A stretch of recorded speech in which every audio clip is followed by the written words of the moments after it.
Gracias, Dani. Bueno, chicos, como un poco por hacer de alguna manera reseña, ir enganchando con la temática, como sabéis, y siempre os he comentado, nosotros con Aranea y el fabricante de esferas ganamos el concurso convocado por la Marina de Valencia. Obviamente, al ir alimentando a vosotros con toda la, digamos, la información que consideramos oportuna para el desarrollo del proyecto, nos pareció que evidentemente, como habéis visto, hemos hecho una presentación que le hice yo. Yo hice ese pequeño acercamiento de la sesión anterior a Valencia, digamos, de manera macro, Valencia ciudad, y de manera local, digamos que toda la circunstancia del tinglado. Tenemos preparado, la próxima semana hará Marta García un acercamiento del proyecto ganador. Marta García, la principal de Grupo Aranea.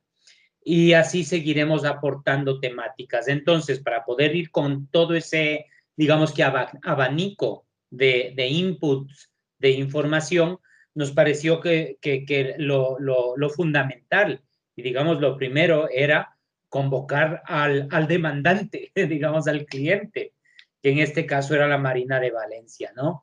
Y por eso es que le hemos pedido en particular a Chema Segovia, que nos colabore con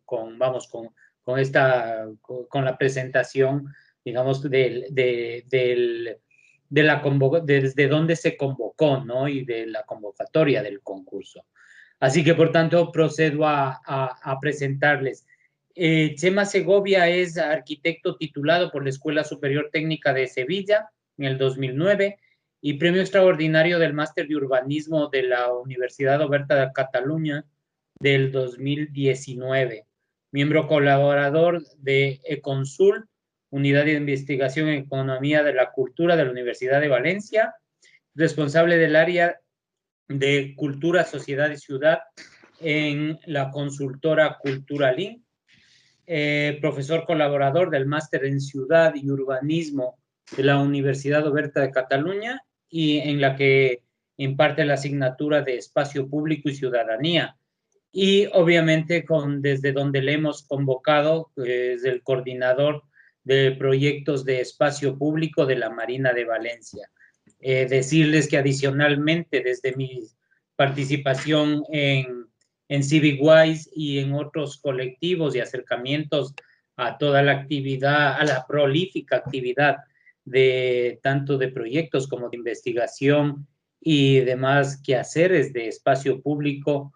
Chema, he tenido varios acercamientos con Chema, y en todos lo considero fundamentalmente una persona con una gran calidez humana y vamos, y que nos hemos estado cruzando y rozando en muchas cosas hasta que ahora de lleno nos ha tocado colaborar. Muchas gracias, Chema. Sigues. Bueno, gracias, Mario. Y gracias, Daniela, también. Y bueno, y al resto de la gente por estar siguiéndonos. Voy a empezar haciendo una pregunta súper elemental. ¿Cómo puedo compartir pantalla en el Teams?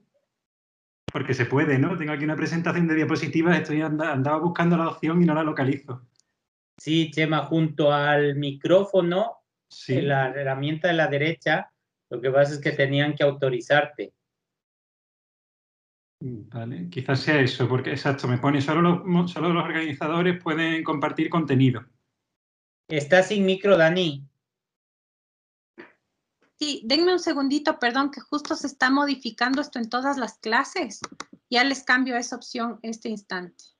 Gracias, Dani.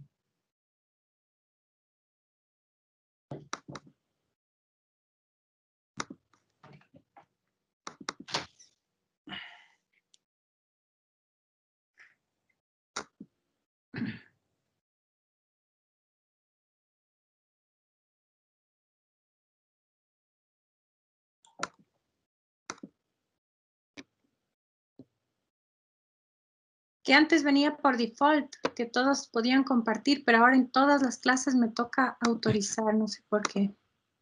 pero ya está. Ahí le pueden hacer una pruebita. Ahora sí que Sí, puedo.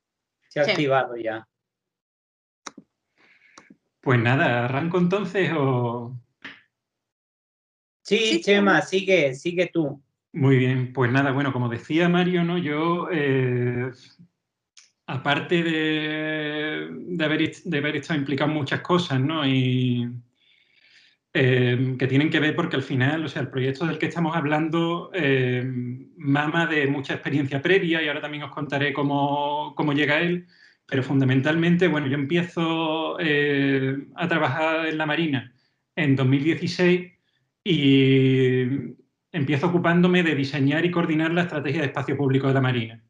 Es decir, eso también es importante porque el proyecto este del que hablamos, la recuperación del entorno del TINGLA número 2, es al final un proyecto que se enmarca en una estrategia más amplia, ¿no? No es solamente un proyecto aislado, sino que se conecta con otras iniciativas, con otros proyectos distintos, ensaya o trabaja sobre maneras de hacer que ya hemos ido testeando a lo largo de los últimos años. Y yo creo que es importante, pues eso, ¿no? Que para que a la hora de pensar en este proyecto, pues conozcáis el marco en el que se inscribe. Así que he planteado la presentación. A ver, un segundito. A ver si lo... Bueno, he planteado la presentación en esos términos. Lo que voy a hacer va a ser explicaros un poco... a ver... Me está pidiendo, creo que voy a tener que reiniciar el Teams para compartir.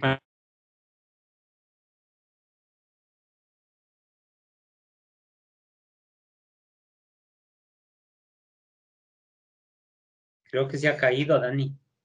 O creo que tuvo que reiniciar. Sí, capaz que le cerró para volver a compartir la pantalla. Puede ser.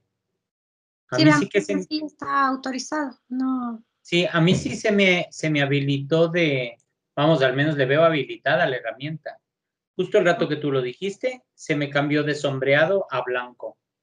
Ya. Sí, no, ahí está.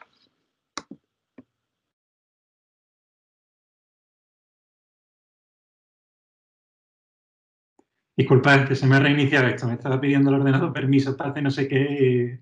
No pasa nada. Pues nada, sigo conectado, ¿verdad? A ver, ¿estáis viendo mi pantalla? Se ve ya el gracias, Chema. Vale, pues esa es la última diapositiva. Nos vamos a empezar por ahí. Segundito. Ahora veis la portada, ¿no? Yo es que no veo lo que estoy compartiendo, pero ahora veis la portada. La Marina de Valencia, Chema Segovia, estrategia de actividades del espacio público. Vale, pues como os decía antes, ¿no? O sea, tengo interés en que entendáis el marco en el cual se inscribe el proyecto de la REMOR, ¿no? Y para eso he preparado una presentación breve, voy a intentar hablar durante 20 minutitos, media hora, que fue lo que Daniela y Mario me propusieron, y he estructurado lo que os voy a contar en 4 partes. O sea, voy a empezar el primer bloque en 4 pequeños bloques. En el primer bloque voy a hablar de la relación entre la ciudad de Valencia y el mar, ¿no? Ahí lo he titulado Valencia, una ciudad junto al mar, entre interrogantes. Ahora veremos qué es lo que quiere decir ese doble interrogante, ¿no? Porque, bueno, por un lado, Valencia, hasta donde la conocéis, bueno, es una de las ciudades mediterráneas más conocidas, ¿no? Y más importantes de Europa. La relación con el mar parece obvia, pero como veremos enseguida, pues esa relación no es tan directa, ¿no? No es tan evidente. Entonces empezaré un poco poniendo el foco en ese elemento, que es muy importante para entender. Una cosita. No estás compartiendo. Está todavía en la primera lámina, te aviso por si acaso. Sí, voy a pasar, voy a hacer como una breve, pero lo tengo controlado.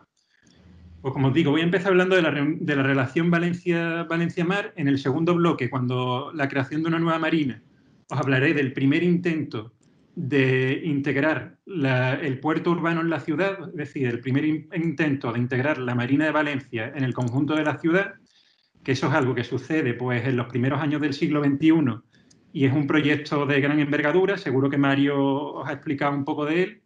En la tercera parte voy a hablar de nuevos horizontes, o sea, en qué clave se empieza a repensar la Marina en 2015. En este contexto ya post-crisis, acompañado también de un cambio de gobierno, que también juega un papel importante a la hora de reconducir el proyecto. Y finalmente voy a hablar del playmaking, ¿no? Este concepto que después de mucha reflexión en la Marina entendimos que nos era útil y nos sirve un poco pues de guía, ¿no? de punto de referencia para avanzar. Entonces, nada, habiéndoos contado un poco cómo voy a organizar lo que os voy a explicar, arranco ya con la presentación. Como decía, ¿no? Valencia, ¿una ciudad junto al mar? ¿Sí o no? Vamos a verlo. Valencia, Valencia es una ciudad de fundación romana y los romanos fundan esta ciudad en el 134, si no me equivoco, antes de Cristo.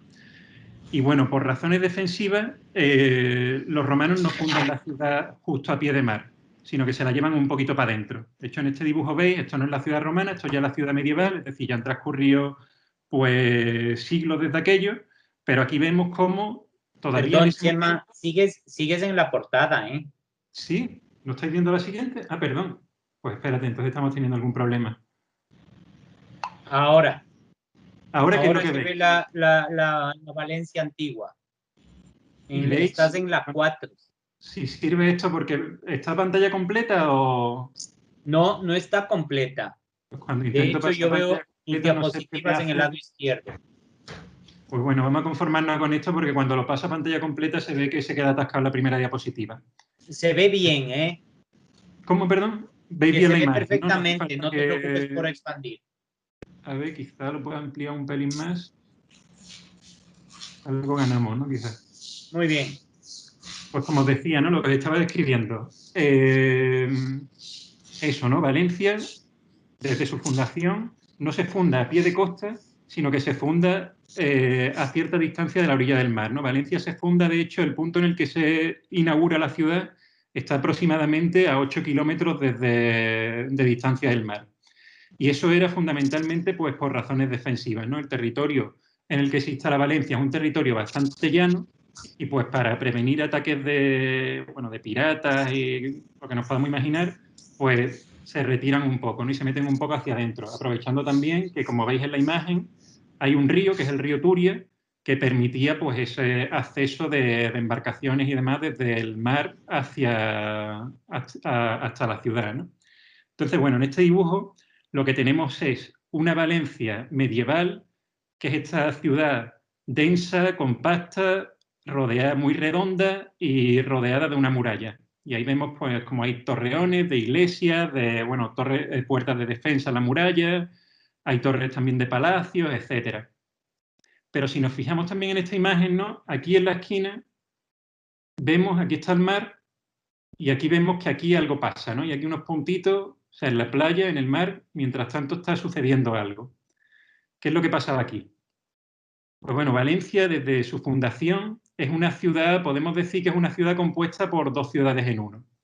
De un lado, ¿no? De la parte interior teníamos esa ciudad oficial, que era aquella Valencia donde los poderes políticos, religiosos y económicos descansaban. Teníamos esta ciudad, eso, ¿no? La ciudad de los poderes, digamos. Y en cambio, a pie de mar, teníamos una ciudad que era muy distinta a esta. Esta ciudad a pie de mar era una ciudad fundada pues, por la gente más humilde, fundamentalmente pues, por pescadores, por agricultores y por gente que trabajaba en lo que inicialmente era un pequeñito puerto. Entonces, eso, teníamos esa tensión entre una ciudad fuerte, poderosa, ¿no? Donde residía la autoridad, y otra ciudad pues, más espontánea, más humilde, a pie de mar. Desde que a finales del siglo XIX esta ciudad derriba su muralla y empieza a crecer. Se queda espacio, hace falta, siguen llegando gentes y tal, y lo que es la ciudad oficial, pues eso, empieza a desbordarse. Desde ese momento, la aproximación de esta ciudad hacia el mar ha sido problemática. O sea, sobre todo a esta ciudad humilde le empieza a generar tensiones. Y ahora os explicaré un poco por qué. Vamos a dar un salto grande en el tiempo y vamos a hablar del primer periodo o del periodo en el que Valencia, la ciudad de Valencia, desarrolla su primer crecimiento urbano fuerte. Eso sucede sobre todo durante, del año 39 al año 75, que este es el periodo en el que duró la dictadura franquista, ¿no? España, hace menos de medio siglo, vivió durante 36 años bajo una dictadura de tipo fascista.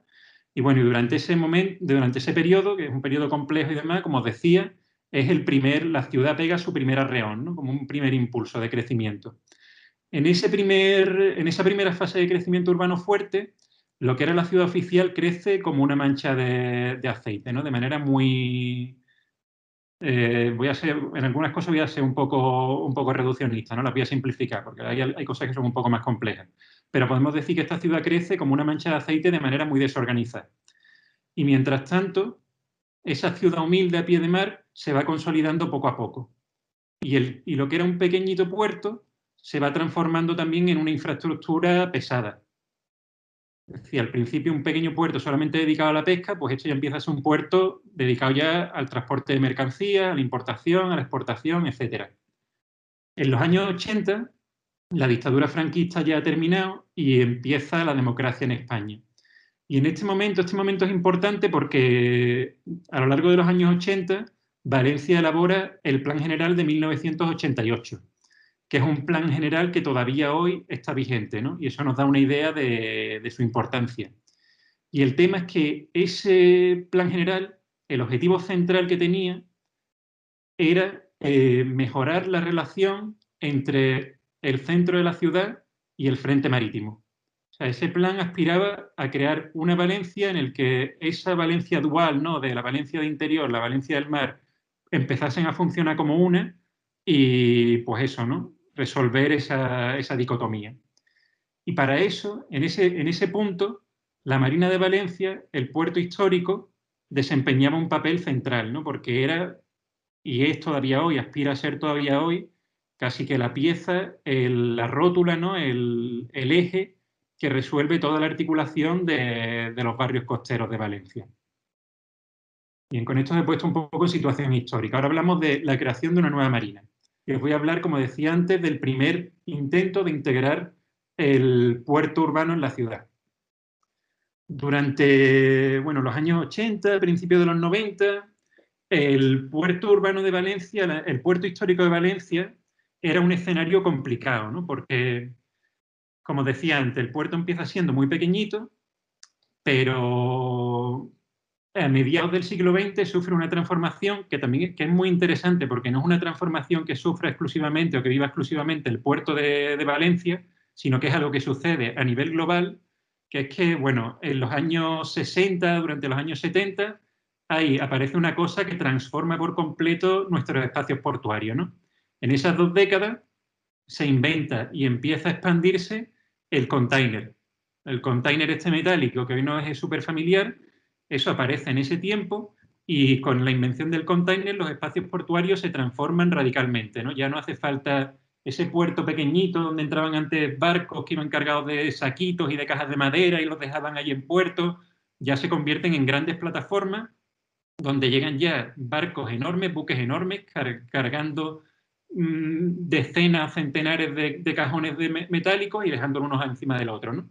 Entonces, el puerto de Valencia había empezado a crecer muchísimo hacia el sur, ¿no? Generando esas plataformas aptas para el almacenamiento de containers, y el puerto antiguo, este recinto, ¿no? Aquí veis, las plataformas estas grandes de las que os hablaba, ¿no? Empezaban a crecer hacia el sur, y este pequeño puerto pues ya no era operativo. Para esos grandes barcos que llegaban, que les costaba maniobrar, hacer tanta curva, llegar aquí, meterse en ciudad, pues ya no era operativo, ¿no? De manera que a finales de los años 80, primeros 90, este puerto histórico era un espacio infrautilizado, obsoleto, ¿no? Ya no era útil.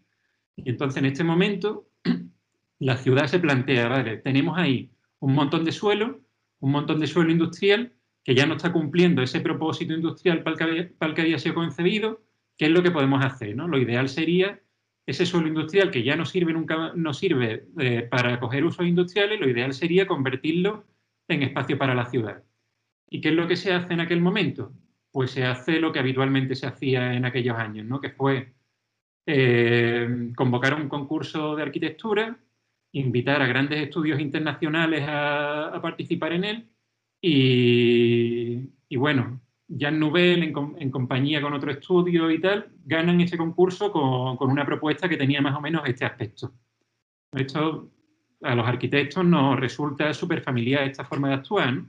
Aquí tenemos un dibujo, una promesa de futuro, en la que la marina ya aparece totalmente transformada, aparece convertida pues, en una especie de gran jardín, tenemos aquí pues, construcciones de distinto tipo, un rascacielos, ¿no?, icónico que caracterizaba la actuación de conjunto, ¿no?, y como un proyecto súper ambicioso que, como decía, ¿no?, dibuja una marina futura en la que ya no tienes ese problema del suelo industrial, tal. Esto ya es como ciudad plena, digamos, ¿no? Pero claro, ahora la dificultad. Jean Nouvel y sus amigos y sus colaboradores nos han dibujado este futuro fantástico, ideal. ¿Cómo llegamos a esto? O sea, porque es fácil dibujarlo, pero es difícil materializar este proyecto, ¿no? Como os podéis imaginar, es un proyecto que necesita fundamentalmente una enorme inversión. Entonces, ¿cómo lo hacemos? Pues en estos años Valencia opta por la fórmula del urbanismo de grandes eventos, que es una fórmula también bastante conocida, muy sencilla, ¿no? Es la típica fórmula que se usa, de la que se echa mano, pues, por ejemplo, durante las Olimpiadas o cuando un país acoge un mundial de fútbol, ¿no? Y es una fórmula muy sencilla. Consiste básicamente en que con una gran inversión pública, en el caso de Valencia fueron 500 millones de euros lo que se gastaron, se inyecta una gran inversión pública para generar las infraestructuras necesarias para celebrar un gran evento, un evento de proyección internacional, ¿no?, de manera que durante un periodo muy corto de tiempo, ¿no?, durante el periodo en el que duran esas competiciones, esas fiestas, esos eventos, pues toda la atención internacional se concentra en ese lugar, en esa ciudad, y con esa concentración de atención, pues se empiezan a atraer también turistas, inversores, flujos de capital, ¿no? Entonces esto fue lo que hizo Valencia en aquella época. Inyecta 500 millones para transformar toda la marina y prepararla para la celebración de dos grandes competiciones deportivas. Primero se celebra entre 2007 y 2010 la America's Cup, que es una competición de vela, o sea, la más importante del mundo, y está considerada también uno de los eventos deportivos que más dinero mueven a nivel global. Se transforma la Marina de cabo a rabo, entre otras cosas, pues se diseña este edificio, que es el Vélez Events, un edificio icónico diseñado por David Chipperfield, ¿no?, porque todas estas grandes transformaciones necesitaban pues ese emblema, ¿no?, y esa arquitectura de firma que la reconociese como un proyecto contemporáneo. Eso, se celebra en la Marina la America's Cup, e inmediatamente después, como todavía hace falta un segundo arreón, sigue haciendo falta dinero, hace falta consolidar la transformación, pues la Marina coge entre 2008 y 2012 la Fórmula 1. También con una inversión enorme que va, pues, desde os podéis imaginar, ¿no?, la construcción de un circuito para que los coches corriesen a 300 km/h, gradas, con infraestructura para la televisión, decenas de los boxes, o sea, espacio, una inversión enorme para prepararse para esta gran fiesta. La Fórmula 1 y la Copa América fueron dos grandes proyectos que no pueden ser entendidos tampoco de manera aislada, ¿no? La Fórmula 1 y la Copa América son dos piezas dentro de un conjunto mayor de iniciativas y grandes transformaciones de la ciudad, que, bueno, la más conocida de ellas y la más, a día de hoy, la más icónica es la Ciudad de las Artes y de las Ciencias, diseñada por Santiago Calatrava. Y bueno, y había como otra serie de grandes proyectos, ¿no?, que todos buscaban construir una imagen nueva de Valencia, una imagen contemporánea, una imagen rompedora de Valencia. A mí me gusta mucho enseñar este cartel que veis aquí en pantalla, porque, bueno, este es un cartel es una campaña del Ayuntamiento de Valencia de 2007. Un cartel que muestra todos esos grandes proyectos, sintetiza muy bien todo ese conjunto de grandes intervenciones que durante un arco muy corto de tiempo, aproximadamente década y media, transformaron completamente la imagen de Valencia, ¿no? Y bueno, en este cartel tenemos el edificio del Vélez Events, que representa la Copa América, ¿no? Aquí tenemos también un par de veleritos.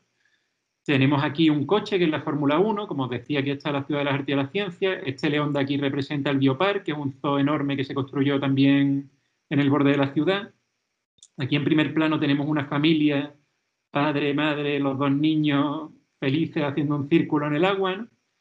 Y luego, de fondo, tenemos varios elementos históricos que nos recuerdan que esto es Valencia, ¿no? Yo siempre pienso que si eliminamos estos tres elementos históricos, este paisaje que queda, ¿no? Este paisaje blanco, brillante, enorme y demás, parecería más un decorado de Star Wars, ¿no? Que una ciudad mediterránea como Valencia.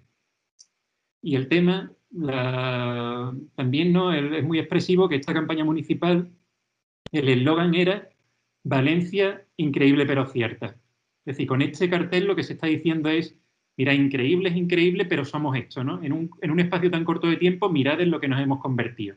Y era, o sea, este cartel, 2007, representa el momento en el que no solo Valencia, sino España, estaba en la cresta de la ola, ¿no? En un fin de ciclo de enorme crecimiento económico entre finales de los años 90 y principios de los 2000.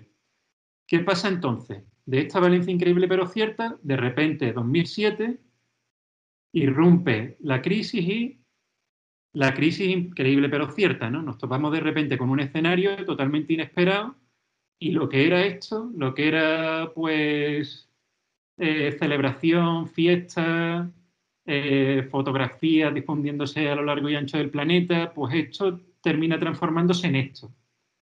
Es decir, proyectos que de la noche a la mañana se interrumpen, colapsan, todas las previsiones de recuperación de las inversiones públicas generadas se van al suelo, la inversión privada se congela y toda esa inyección de dinero público que se había producido bajo la promesa de que las inversiones que atraían los grandes eventos y los grandes proyectos pues servirían para compensarlas. Eso no sucede y nos quedamos pues con, no solamente tenemos un montón de espacios fallidos, sino que otro problema añadido es que ese espacio, o sea, tenemos un montón de cosas que hemos construido y no sabemos muy bien para qué, ¿no? Tenemos un circuito de alta velocidad que no sabemos muy bien para qué nos va a servir, tenemos edificios que hemos construido pues para alojar barcos, para alojar a las televisiones, tal, y no sabemos qué hacer con ellos ahora, ¿no? Pero es que además nos damos cuenta de que no solamente tienes el problema de que esas cosas no sabes muy bien para qué usarlas, sino que un problema añadido es que todas esas cosas, esos recursos inmovilizados, también siguen generando pérdida de dinero. Porque esto es un aspecto también claro. Un edificio vacío te está obligando a perder dinero mensualmente, porque te está obligando a perder dinero en mantenimiento, en seguros, en créditos. ¿No? Entonces tenemos ahí como esa losa. Se nos ha venido el mundo encima, soportamos una deuda extraordinaria y encima esa deuda se está incrementando a diario, ¿no? Nos hemos metido de repente en un círculo vicioso del que no sabemos cómo salir. Voy a pasar rápido por encima de esto para hacerlo más breve. Y ahora llegamos a un nuevo horizonte, ¿no? En esa tesitura difícil, ante lo que os decía, ¿no? Ese círculo vicioso de no tenemos recursos y además cada vez tenemos menos, cada vez el panorama empeora. ¿Cómo podemos hacer para salir de esto, ¿no? Este es el escenario que nos encontramos cuando en 2015 empezamos a repensar la Marina, ¿no? La Marina es un espacio enorme. La Marina suma alrededor de 1 millón de metros cuadrados, contando agua y mar. Eso es un espacio de envergadura para ciudades europeas como en nuestro caso, es un espacio gigantesco. Y tenemos 1 millón de metros cuadrados en los cuales hay muchísimos edificios vacíos que se crearon por una función que nunca más volverá, y además tenemos muchísimo espacio vacío también abierto, ¿no? Y espacio además en forma de pues descampados, espacios vacantes a los que no hubo inversión para pues arbolarlo, ponerles bancos, etcétera, ¿no? ¿Y qué es lo que podemos hacer? Y encima, o sea, tenemos ese espacio incompleto y encima no solamente no tenemos dinero, sino que tenemos una carga de menos 500 millones de euros, ¿no? Toda esa inversión pública que os decía que nunca se recuperó. Entonces, ¿qué podemos hacer con esto? Cuando empezamos a pensar en qué es lo que hacia dónde puede mirar la Marina, ¿no? Bueno, la primera decisión fue desarrollar los activos existentes, es decir, mirar qué es lo que tenemos mirar qué es lo que hay de interesante en la Marina y trabajar a partir de eso. En lugar de inventarnos un proyecto totalmente nuevo, ¿no? Sino ver, analizar qué es lo que tenemos e intentar jugar con eso. Y en la Marina, por aquel entonces, de manera un poco desarticulada, ¿no? Y un poco porque sí, pues había ocio, había gastronomía, había actividad náutica, había innovación, había, por ejemplo, una escuela de empresa, estaba el club de vela, había algún que otro restaurante, y había poquita cosa de eso. Pero dijimos, estaría bien, pues, con estos elementos que son interesantes, pues desarrollarlos, hacerles que cojan fuerza y además conectarlos unos con otros. Y hacer como un proyecto integrado con estos elementos que ya existen en el territorio. Y lo segundo que nos parecía interesante era haciendo énfasis en el espacio público. Eso nos parecía clave. Y aquí llegamos, me voy acercando un poco al porqué del proyecto de la Remor, ¿no? Nos parecía, o sea, hablábamos, insistimos mucho en crear una marina en la que todo el mundo encajase. Y el espacio público nos parecía que era importante por dos motivos. Por un lado, desde un punto de vista social, pues bueno, la marina es un espacio gestionado por una entidad pública y uno de los compromisos de la administración pública es con el conjunto de la ciudadanía, ¿no? Es la equidad, es la justicia social, es el bienestar de todas las personas, y en ese sentido nos parecía un compromiso irrenunciable que en la Marina cupiese todo el mundo, que todo el mundo tuviese espacio en la Marina. Eso desde el punto de vista social. Y luego, desde un punto de vista económico, también nos parecía importante el espacio público porque la Marina necesitaba, o sea, teniendo una deuda como la que tenemos, la Marina necesita generar dinero, necesita atraer empresas, necesita ser productiva, y desde ese punto de vista es también clave que venga gente a la Marina. Si la Marina es un espacio de actividad, de vida, donde suceden cosas, que la gente lo reconoce como un sitio valioso y demás, la actividad económica también querrá venir a la Marina. Entonces, un poco con esa doble mirada social y económica, pues empezamos a entender, a reivindicar la importancia del espacio público. Voy a pasar muy rápido las dificultades, ¿no? Queremos hacer hincapié en la Marina como espacio público, pero ¿qué dificultades nos encontramos de partida?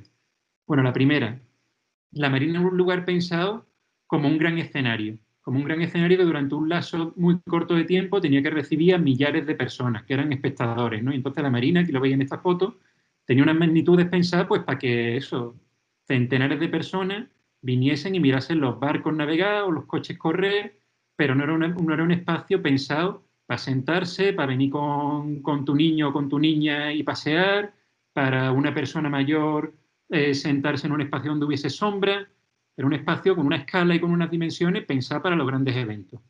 Relacionado con esto último, el espacio tenía muy poca calidad, ¿no? El diseño urbano tenía muy poca calidad, porque como os decía antes, no hay ni bancos, no hay apenas árboles, porque no había tiempo para que los árboles creciesen, y en cambio en la Marina hay más de 1.400 maceteros plantados con flores, ¿no? Porque los grandes eventos, la Fórmula 1 y la America's Cup, necesitaban flores, necesitaban colores, ¿no? Y tenemos 1.400 maceteros que están sembrando todo el espacio entero, que además es un dinero importante en mantener esas flores, y en cambio no hay sombras, ¿no? O no hay bancos. Es también muy, muy ilustrativo de cómo se piensa el espacio. Luego, la Marina, falta de conectividad con la ciudad. Este es el mapa que se prepara en la Marina, ¿no? para los grandes eventos. Y a mí me parece también muy expresivo porque es casi que el mapa de un centro comercial, ¿no? Los barrios que hay alrededor de la Marina, que la Marina tiene alrededor barrios muy importantes y con muchos que históricamente estuvieron ligados al antiguo puerto, pues aquí los barrios esos son simplemente una mancha gris. ¿Veis? Y esto parece, o sea, dibujito, y es también muy significativo que la playa sí que está coloreada, ¿no? Pero los barrios, la ciudad alrededor no aparece. Es una Marina introvertida, que no se relacionaba con esos barrios alrededor que, como os decía antes, estaban ligados a su identidad y a su historia. Y por último, también relacionado con esto, teníamos que luchar también con una percepción de la Marina como un espacio exclusivo y superficial, ¿no? De hecho, entre determinados colectivos de los barrios vecinos había también un sentimiento de la Marina nos la han robado. Han hecho allí grandes fiestas que iban para los ricachones, ¿no? Porque claro, las clases más populares y demás no fueron a la Copa América, ni fueron a la Fórmula 1, ni participaron de esa gran fiesta, ¿no? Y había una sensación de espacio que les había sido sustraído, ¿no? Y mucha gente, incluso cuando empezamos a trabajar en la Marina, decíamos, estamos repensando la Marina. Y la gente te decía, la Marina, pero si allí no hay nada que hacer, si la Marina es un espacio pues papijos para ir a tomarse el cubata, el gin tonic por las noches, que es lo que hay que hacer en la marina, ¿no? Entonces también teníamos que luchar contra esa percepción general. Y aquí llego ya y voy acercándome al final de la presentación a la estrategia de espacio público, ¿no? A cómo la ordenamos, qué líneas de trabajo guían nuestros distintos proyectos y, bueno, cómo el concepto de placemaking las ordena. Bueno, el concepto de placemaking, muy brevemente, no me voy a perder tampoco en detallarlo, pero habla de transformar espacios en lugares, ¿no? Y habla de entender el espacio, entender la ciudad, no simplemente como una realidad física, sino prestar también atención a sus contenidos pues, sociales, culturales, económicos, medioambientales, una visión más amplia, ¿no? Y entender que los espacios físicos de la ciudad cobran sentido pues, cuando los habitamos, cuando los usamos, cuando nos reconocemos con ellos, etcétera. Entonces, por eso nos parecía valioso el concepto de placemaking. Que nosotros lo desarrollamos en base a 6 líneas guía. Voy a ir presentando muy brevemente cada una de las 6 y las voy a ilustrar con pequeños proyectos para que veáis también el tipo de cosas que hacemos, además de proyectos como el de la Remor, ¿no? Primera línea de trabajo para nosotros, el patrimonio, ¿no? Desarrollar una identidad localmente arraigada. El tema es que, bueno, el urbanismo de grandes eventos, como veíamos ¿no? en aquel póster todo blanco, brillante y grande, se preocupó tantísimo de construir una imagen de ciudad nueva, contemporánea, rompedora, que olvidó totalmente el elemento histórico. La Marina en particular, como os decía antes, la Marina es un espacio histórico, es un enclave histórico. Y en la Marina tenemos un valiosísimo patrimonio histórico construido, ¿no? Del cual el tinglado número 2, que ya lo conoceréis un poco, es uno de tantos ejemplos. El tinglado número 2 es uno de los ejemplos más importantes dentro de ese conjunto patrimonial, pero teníamos cosas más discretas, como por ejemplo la pérgola. Esto que veis aquí, esta es la pérgola, y esto es un pequeño escenario que antes de la America's Cup, cada fin de semana, alojaba conciertos de las bandas de música de los barrios vecinos. Cuando llega la Copa América, la pérgola se desmantela, se lleva a una esquina y, bueno, estaba en las condiciones en las que la veis, ¿no? Vallada, sin mantenimiento, la cubierta que se le caía. Y desde aquel momento, desde que la pérgola se desmantela, pues también se pierde esa costumbre, ¿no? Y ese vínculo que había entre los barrios y la Marina a través de la música. Nosotros hace 4 años, uno de los primeros proyectos que hicimos, con muy poquita inversión, fue recuperar la pérgola. Ya digo, una inversión justísima para rehabilitar el edificio.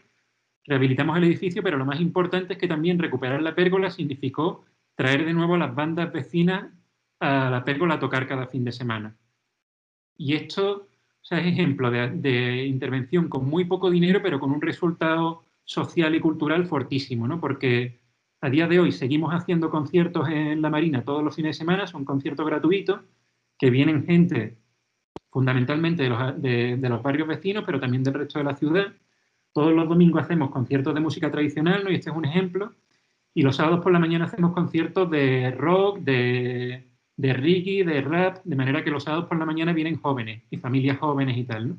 Y es como una acción que tiene una parte arquitectónica, ¿no? Y una parte construida, pero nos llama la atención a que también eso, ¿no? El prestar atención al uso ciudadano, a la dinamización, al generar contenidos culturales y demás, también son palancas fuertes para activar procesos de desarrollo en nuestras ciudades.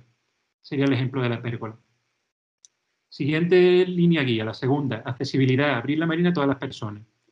Bueno, cuando llegamos a la Marina, como os decía antes, nos encontramos un montón de rastros de los grandes eventos, en forma de vallas, construcciones que servían, pues aquí por ejemplo estaban los medios de comunicación, almacenes para almacenar historias de la Copa América o de lo otro, esto es la valla del circuito, o sea, un montón de trastos que habían dejado porque los grandes eventos se fueron y era casi como la fiesta no termina una noche y al día siguiente siguen los vasos encima de la mesa pendiente de que vengan a limpiarlos, ¿no? Y un trabajo en el que insistimos mucho en recoger esas fiestas, ¿no? Y quitar esos rastros y poco a poco abriendo la Marina, con intervenciones también muy de pequeña escala, muy estratégicas, pero vamos pues abriendo itinerarios peatonales, generando espacios de estancia, plantando arbolado. Aquí en esta foto todavía no habíamos colocado los bancos, pero obviamente esta plaza también fue complementada con bancos, elementos de sombra, etcétera. Y vamos poco a poco, pues eso, ¿no? Pensando en la marina como un espacio, no solamente ese escenario para que lo grabasen en la tele y viniese el público y demás, sino un espacio para pasear, agradable, abierto, para ir en bici, para ir con chiquillos, etcétera. Tercera línea guía, codiseño, ¿no? Compartir ideas y cruzar puntos de vista. Esto, como os podéis imaginar, en el proyecto del Tingla número 2 también es central, ¿no? Y lo que hablamos al final es de evitar trabajar, ¿no? Como se acostumbraba a trabajar, que era solamente a partir del conocimiento experto, ¿no? Con grandes arquitectos que dibujaban, pensaban en el futuro y lo ejecutaban, ¿no? Intentaban ejecutarlo con apoyo político y demás. Lo que entendemos que es importante es trabajar de manera multidisciplinar, abrir el proceso de trabajo pues, a otras opiniones, cruzar puntos de vista y sobre todo también en ese diálogo conectar con la ciudadanía, ¿no? Que al final son los usuarios del espacio y quienes por lo tanto también deben tener voz en decidir cómo se imaginan y cómo se debe transformar ese espacio. Un ejemplo de ecodiseño, pues lo hicimos esto de aquí que veis, este es el edificio Alingui y era uno de los hangares donde se metían los veleros en la Copa América. Este edificio, desde 2010 que se celebra la última edición de la Copa América hasta 2016, es un edificio que está tal y como lo veis, vacío y sin que nadie sepa para qué va a servir. Y en 2015, finales de 2015, de 2016, perdón, uno de los primeros usos que tuvo este edificio fue acoger el Civic Factory Fest, ¿no? Que quizá Mario haya hablado, pero fue un proceso de diálogo colectivo alrededor pues, de las perspectivas y oportunidades de la Marina, ¿no? Nos parece importante porque al final, para nosotros, el Alingui, este edificio, que ahora mismo es central dentro de la estrategia de la Marina, aunque es un espacio construido, nosotros lo entendemos también como una extensión del espacio público. Para nosotros el Alingui es un espacio donde se dialoga, donde se debate, donde se generan nuevas ideas, ¿no? Y es como un espacio activador del conjunto de la Marina. Bueno, entre otras cosas, aquí veis, esto es del verano pasado, o sea, del verano de 2019, en el Alingui fue una de las sedes del Placemaking Europe, que fue un evento internacional que durante una semana congregó a más de 500 urbanistas de todo el mundo para hablar de espacio público, transformaciones urbanas, retos de la ciudad contemporánea, etcétera, ¿no? Como os podéis imaginar, pasar de este escenario de incertidumbre, de duda, de falta de respuestas a este otro, ¿no? En el que se están formulando respuestas, buscando soluciones y demás, pues hay un giro también drástico. Luego, cuarta línea guía. LQC significa Lighter, Quicker, Cheaper, ¿no? Que es más ligero, más barato y más, más ligero, más rápido y más barato es también mejor. Porque la creatividad para nosotros también es cuestión de economía, ¿no? Y esto es lo que vengo insistiendo, ¿no? De buscamos siempre, con muy poco dinero, generar grandes efectos. Pero para eso, para lograrlo, le tienes que poner muchísima imaginación a la cosa. Sin imaginación y sin dinero no vas a ningún lado. Con dinero y sin imaginación lo mismo llegas lejos, ¿no? Pero si combina, o sea, la imaginación nos parece que suple la falta de recursos en muchos casos. Y un ejemplo es esto de aquí.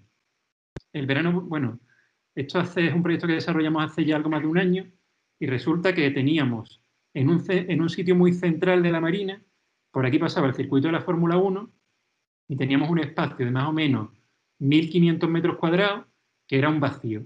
Era una loncha de asfalto donde en verano pegaba el sol, donde no había nada que hacer, donde no había ni árboles, ni bancos, ni nada, ¿no? Porque esto era la pista de la Fórmula 1 y no había nada para hacer ahí, ¿no?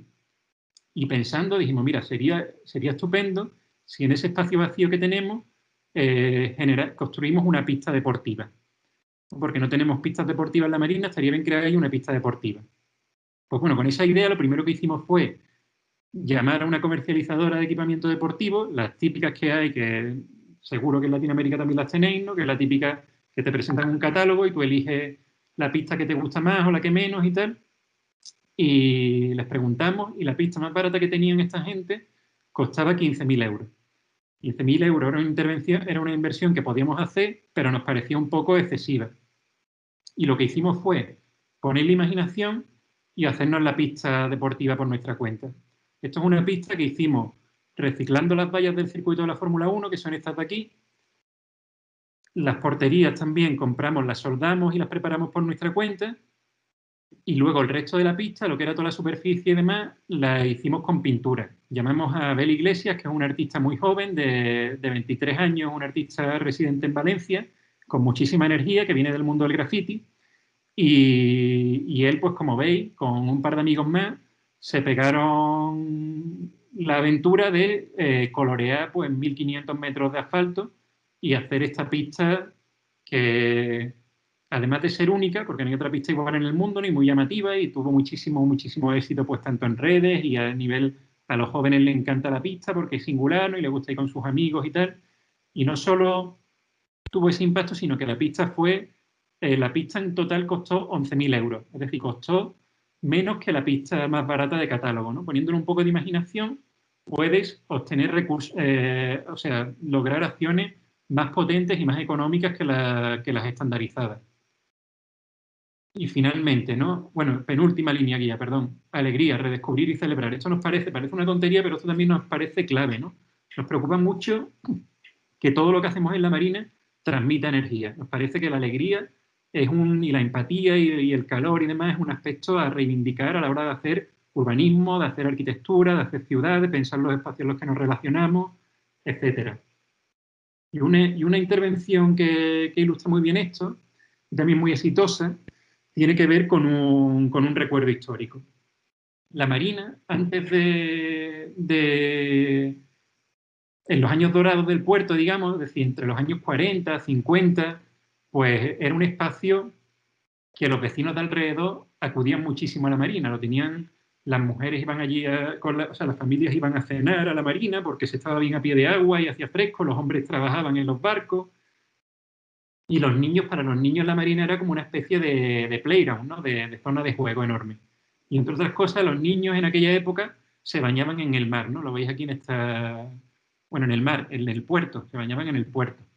Y aquí lo veis en esta foto, ¿no? Una imagen que a nosotros nos parecía súper evocadora, ¿no? Y algo o sea, como algo que se había perdido que nos parecía fantástico, ¿no? Ese vínculo a través del disfrute, del ocio, ¿no? De bañarte en el puerto de tu ciudad. Esto nos parecía como un elemento muy interesante de recuperar y lo que hicimos el verano pasado fue, pues eso, ¿no? Recuperar la posibilidad de bañarse en el antiguo puerto. Y esto fue algo que de nuevo hicimos con muy poquito dinero.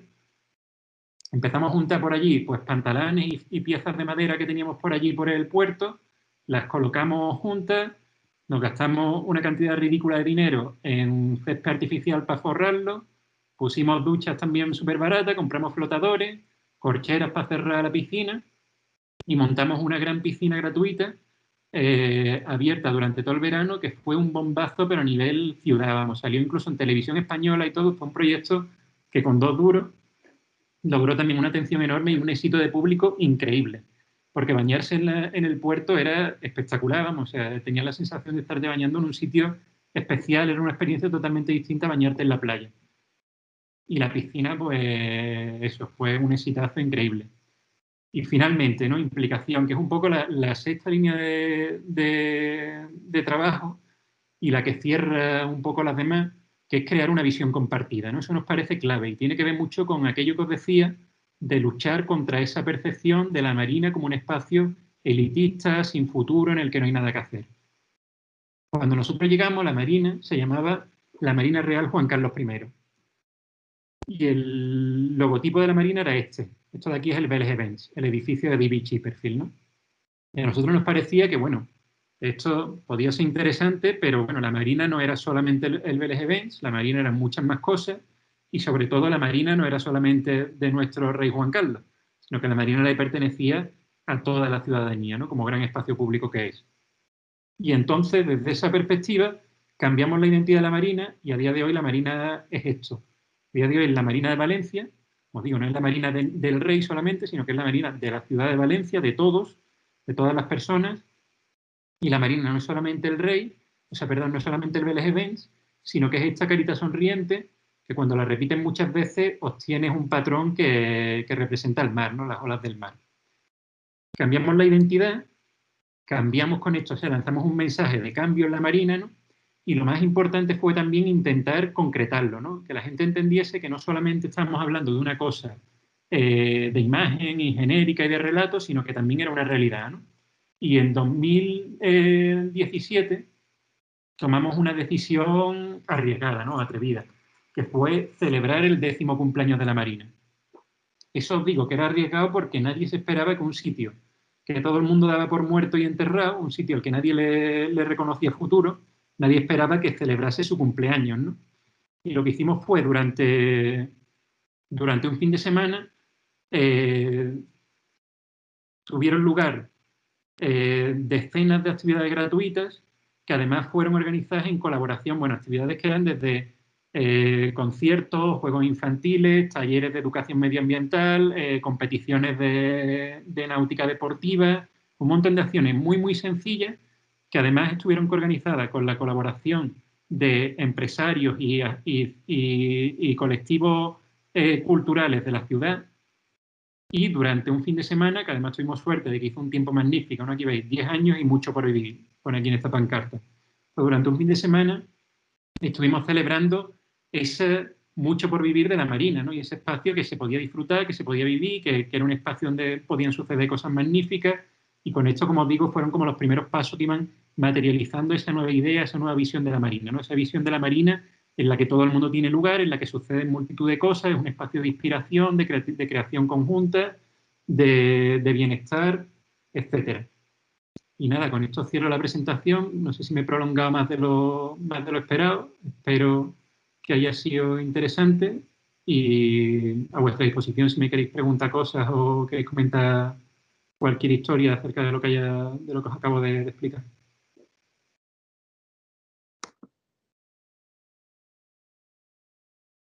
¿Bien? Estás sin micro, Dani. Sí, es que se me traba a ratos el Teams y no se me desbloquea rápido el micrófono. Muchas gracias, Chema, por tu presentación. Creo que nos deja súper claro el contexto del lugar en donde estamos empezando a trabajar, ¿no es cierto?, para hacer un diagnóstico y una futura propuesta, ¿no? Entonces, creo que hay un montón de cositas que nos van quedando claros, los antecedentes históricos, este tema de estos grandes artefactos que van quedando abandonados ahí después de eventos que no se volvieron a realizar, estos grandes edificios que empiezan a modificar un poco el perfil y la cara de la ciudad también es súper importante y eso es como que lo vemos ahora recién un poco más claro, ¿no? Este afiche que muestras de los hitos, digamos, de Valencia y que muestran estos elefantes blancos gigantes al frente y al final, casi como al final de la perspectiva, los pocos elementos históricos que van quedando, creo que también es una imagen súper fuerte, ¿no? Yo no sé si ahorita los chicos tal vez tengan algunas preguntas. Quisiera abrir un poco el micrófono a ellos, a que si tienen alguna inquietud, alguna duda, no sé, quieren comentar alguna cosa. Si no, sigo yo también, que tengo un par de preguntas. Chicos, ¿alguna cosa que quieran ustedes preguntar? Hermes. Buenas. Un gusto conocerlo. Disculpe, usted al momento que ustedes plantean, ven la cara, o sea, tengo una duda, ustedes preguntan a la sociedad, ¿no es cierto?, interactúan con ellos para plantear esas soluciones pragmáticas que veo que, o sea, no son tan costosas y da una solución y una nueva cara a estos equipamientos que ya cumplieron su uso, pero ustedes les dan esta potencia y solo con, no sé cómo lo hacen, o sea. Sí, porque yo no sé, no sé cómo explicarlo, pero se me hace muy difícil dar una solución tan fuerte en algo que ya está construido. Pues mirad, yo, bueno, por otro lado, ¿no? Yo, eso, ¿no? Me parece, la presentación me parece también, es cierto, ¿no? Hemos dado un poco de background, hemos retratado ese punto de partida y tal, pero son fundamentales esas 6 líneas guía, ¿no? O sea, como esas 6 ideas que nos inspiran, que tienen que ver, pues, lo que he dicho, ¿no? Con la creatividad, con la imaginación, con mostrarte próximo, con tener claro, ¿no?, que estás trabajando por el bien de o sea, para ser inclusivo, ser innovador, ¿no? Todo eso son como ideas que tenemos siempre en la cabeza. Y bueno, como una de las que he enumerado, ¿no? Es eso, en la co-creación, que lleva implícito esa apertura, ¿no? Ese mostrarte más permeable hacia la gente. Y o sea, y respondo un poco a tu pregunta, ¿no? ¿Cómo activáis la participación? ¿Cómo llegáis, cómo conectáis muchas veces o cómo dais con ciertas ideas? Pues esto es un proceso largo, complejo. De hecho, todavía las dinámicas participativas de la Marina, hemos desarrollado muchísimos proyectos de tipo participativo. Algunos han funcionado mejores que otros, pero todos han sido un aprendizaje y todavía estamos intentando trabajar esa base, ¿no? Digamos. Porque al final queremos también que los procesos participativos y las dinámicas de participación cuestan mucho construirlas. No es salir a la calle y preguntar y la gente te viene con ideas maravillosas, sino que es algo que, y más todavía en un espacio como la Marina, que como os decía, hay mucha gente que no confía en el futuro del espacio, que ha dejado de interesarse, que lo ve como un espacio sin futuro. Y bueno, hay proyectos que desarrollamos yendo a buscar directamente a la gente, ¿no? Que es en plan, hemos trabajado con Aranea y Mario y demás, hemos trabajado con los colegios, hemos trabajado anteriormente y hemos estado como pacientemente desarrollando proyectos con ellos y tal. Es decir, muchas veces buscamos esa participación, pero hay otra cosa que a mí me parece más interesante porque ha producido cosas mucho más valiosas, que es una cosa mucho más espontánea y mucho menos premeditada, que es que cuando nosotros empezamos a pensar la Marina, una cosa tan sencilla como en la Marina llama a la gente y pregunta algo o dice tengo una idea que me gustaría comentar y tal, y por decisión de dirección desde el primer momento a esa persona se la recibe y se la recibe en menos de una semana y se la recibe en una oficina y presentan la idea y se les escucha y si es viable pues se dice mira, la podemos hacer y además habitualmente no se dice la hacemos nosotros, sino la podemos hacer vosotros como nos ayudáis, ¿no? Y entonces, y eso es increíble porque durante los primeros meses venía gente a proponernos ideas y había gente que entraba en el edificio y decía de asociaciones vecinales, de asociaciones culturales, de los barrios vecinos, y entraban y decían, nos parece increíble porque es la primera vez en 10 años que hemos entrado en esta oficina. O sea, muy, muy expresivo eso, ¿no?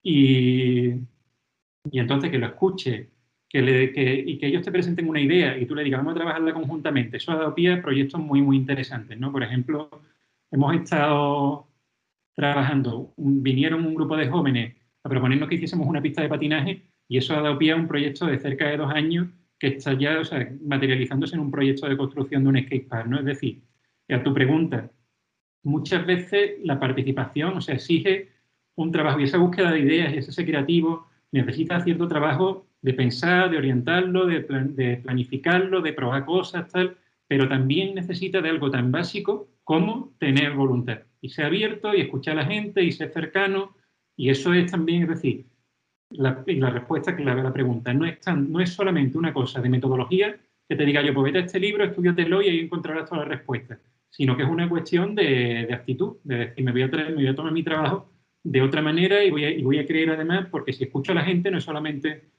por compromiso con ellos, sino que es que muchas veces desde fuera te llegan ideas muy valiosas que tú por ti mismo no eres capaz de tener. Es decir, que es como bajarnos un poco del pedestal de creer que nosotros como arquitectos, como urbanistas, tenemos todas las respuestas y escuchar a la gente fuera. Eso nos parece claro. Ya, muchas gracias. Gracias a ti. Muchas gracias. ¿Alguien más que tenga alguna otra pregunta o algún otro comentario, otra inquietud? ¿No? A ver, bueno, entonces aprovecho yo para comentar un par de cositas y también hacerte un par de consultas. Nos mostrabas igual en un afiche que este proyecto de la Marina de Valencia casi era como un núcleo localizado, ¿no es cierto? Que no se estaba enlazando con el resto de la ciudad de Valencia, ¿no? Entonces, eso quería yo preguntarte, ¿cómo se ha trabajado este enlace, esta articulación de forma espacial o ha sido más una articulación más desde lo social, con intervenciones puntuales, ¿no? ¿Cómo ha sido un poco eso? Exactamente, eso también es otra clave, ¿no? Porque reconstruir el vínculo con los barrios vecinos tiene 2 dimensiones. O sea, por un lado hay una dimensión física atañe que llegas a la Marina y simplemente para cruzar desde el barrio que tienes al lado a la Marina, para meterte dentro, tienes que atravesar vallas, tienes que saltar obstáculos, hay barreras, hay distancias, hay coches que te pasan por medio, es decir, que hay una distancia física que puedes tocar, pero como dices también hay otra distancia simbólica. Es que la gente no reconoce, no sabe qué es lo que pasa en la Marina, no lo reconoce como un espacio suyo y tal. Y en ese sentido, o sea, hemos hecho muchísimo trabajo de conexión emocional con los barrios, ¿no? Que, por ejemplo, la pérgola, como os decía, ¿no? Con los conciertos y tal, es como reconstruir esa vinculación, esa conexión con los barrios vecinos. Pero al mismo tiempo también estamos trabajando mucho en el perímetro de la Marina, en acercarla a los barrios. Y en esto, el proyecto del entorno del Tinglao número 2, el entorno del Tinglao número 2 resuelve borde de contacto entre la Marina y un barrio vecino, que es el Grao. Y por eso, ¿no? El concurso lo planteábamos de esa manera. El concurso identificaba dos apartados de trabajo, que era la transformación física del espacio, porque ese espacio en el que ahora mismo hay coches, hay obstáculos, hay barreras y demás, queremos que se convierta en un espacio para paseo, utilizable, próximo a los barrios, que sea útil para los vecinos de los barrios, pero también nos parecía importante trabajar desde esa perspectiva más ciudadana, de memoria social, ¿no? Y por eso la segunda capa del proyecto era la implicación comunitaria, ¿no? Es decir, que la respuesta a tu pregunta, ambas cosas. O sea, estamos trabajando en todo ese borde, intentar resolverlo y hacerlo un borde amable, arbolado, con sombra, con juegos, con equipamientos, etcétera, pero al mismo tiempo sin olvidar esa conexión emocional de la gente y demás. Y en ese sentido también, o sea, tenéis que entender que el Tinglao número 2 es clave en este proyecto, porque el Tinglao número 2 es un espacio, es un edificio que todo el mundo lo reconoce, que es muy bonito, que todo el mundo lo tiene en mente, que la gente le tiene cariño, que además en el Tinglao número 2 se patina todas las tardes, ¿no? Y nos parecía como que si queremos trabajar, ¿no? ese vínculo afectivo entre la gente y la Marina, el Tinglao nos parecía que ya estaba cargado de emociones, de cariños, de actividades, de memorias y tal, y nos parecía como un buen punto de partida. Es decir, si en ese espacio no estuviese el Tinglao, el proyecto se podría desarrollar en la misma clave, pero no tendría el Tinglao un soporte fortísimo para activar esas memorias, esas discusiones, esos relatos, etc. Chévere, gracias. Y bueno, de ahí con relación a este mismo tema, como para hacerle una costurita ahí, era, bueno, nosotros estamos en la Facultad de Arquitectura, ¿no? Y somos un equipo de docentes y estudiantes de arquitectura, y Sí. creo que desde nuestra disciplina resulta un poco más difícil por temas de distancia geográfica y por temas de tiempo también y el calendario académico, hacer demasiado contacto con la comunidad para trabajo de codiseño, ¿no? Entonces, a pesar, digamos, de que estamos considerando mucho el tema del codiseño con material que ya se dispone, queríamos saber desde la arquitectura mismo cómo podemos nosotros intervenir aquí de tal manera que no sea organizar eventos, ¿no? Porque como desde la disciplina no podemos, o digamos ya llegar a pintar una cancha sería como, o esta pista, ¿no es cierto? Vendría a ser como desde lo más vulnerable de nuestra disciplina. Entonces, como arquitectos, ¿qué podríamos hacer nosotros que realmente les sea útil a la Marina de Valencia, ¿no? Como carrera de arquitectura. A nosotros, como otra cosa que nos preocupa mucho es de la perspectiva del diseño, ¿no? Del espacio.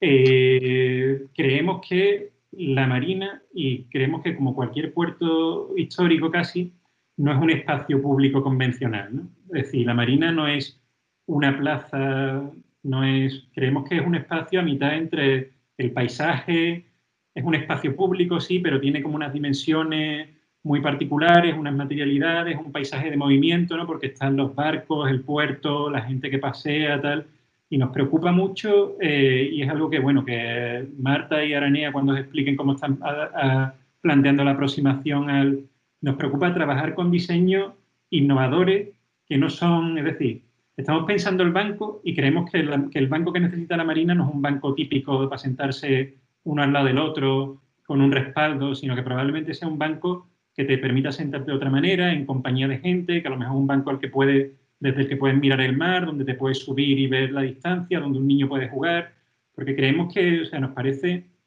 que eso, ¿no? Que los puertos son espacios de movimiento, son espacios cambiantes a mitad entre...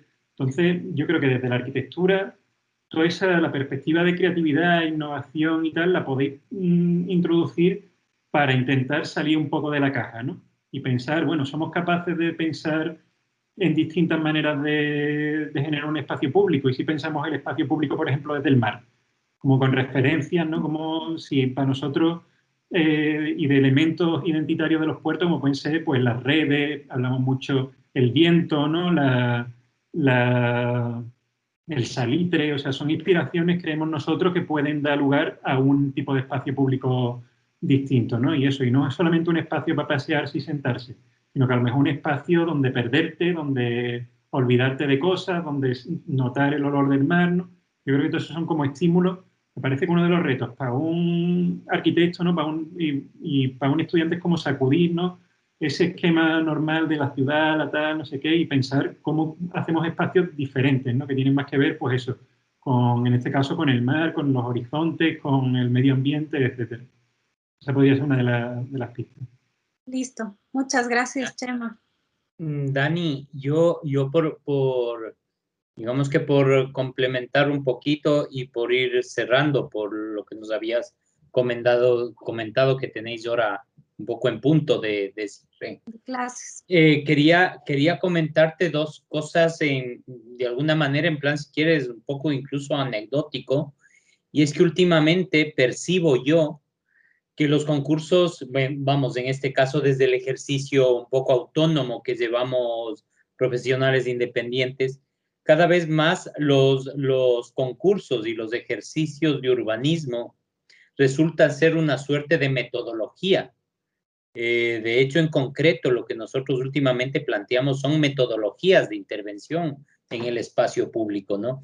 Y eso digamos que se enlaza mucho con lo que comentaba Chema en la respuesta a tu pregunta, pero además me parece súper interesante porque creo que es fundamental en la comprensión de cómo se va a enlazar toda la exposición que ha hecho Chema con la de la próxima semana, que es el concurso que nosotros propusimos, es decir, el concurso con el que ganamos, ¿no? Porque a la final yo creo que lo que casa exactamente ahí es la sensibilidad de estos elementos, de alguna manera, con los que la Marina convocaba y con la que nosotros hemos atendido, que en gran medida Aranea, el fabricante, y gente autónoma como yo, y alguna gente más que estamos experimentando cosas en el espacio público, tenemos digamos que como derroteros principales, ¿no?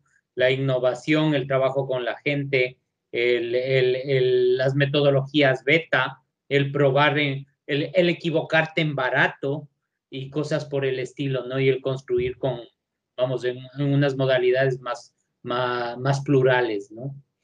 No sé, Dani, si con eso yo súper agradecido con Chema. Creo que les vendrá fenomenal a los chicos para ir ya avanzando con sus propuestas. Y no sé si tú vas cerrando, Dani. Ya no, igual, muchísimas gracias, Chema. Como te digo, tu charla hoy yo creo que va a ser una pieza clave de la estructura de la que van a partir los chicos para hacer cualquier propuesta. Estos puntos también claves que son como luces para ir armando también esto, creo que nos sirven un montón y esperamos poder colaborar de la mejor manera con ustedes. Ojalá nos veamos pronto de nuevo ya para presentarte algún avance de la propuesta, ¿no? Muchas gracias a vosotros por la invitación y mucha suerte con el curso, vamos. Y bueno, y gracias también por parte de la Marina por estar dedicando esfuerzo a nuestro proyecto también y atención, o sea que encantado, oye. Muchas gracias. Pues nada. Dani, creo que directamente cerramos, ¿no? Sí, Estás sí, sin sí. tiempo. Ya nos Chema, vemos. muchas gracias. Gracias. Dani, gracias, chicos. Chao, chicos, Nos seguimos vemos. comunicando. Gracias. Adiós. Muchas gracias, un gusto. Gracias.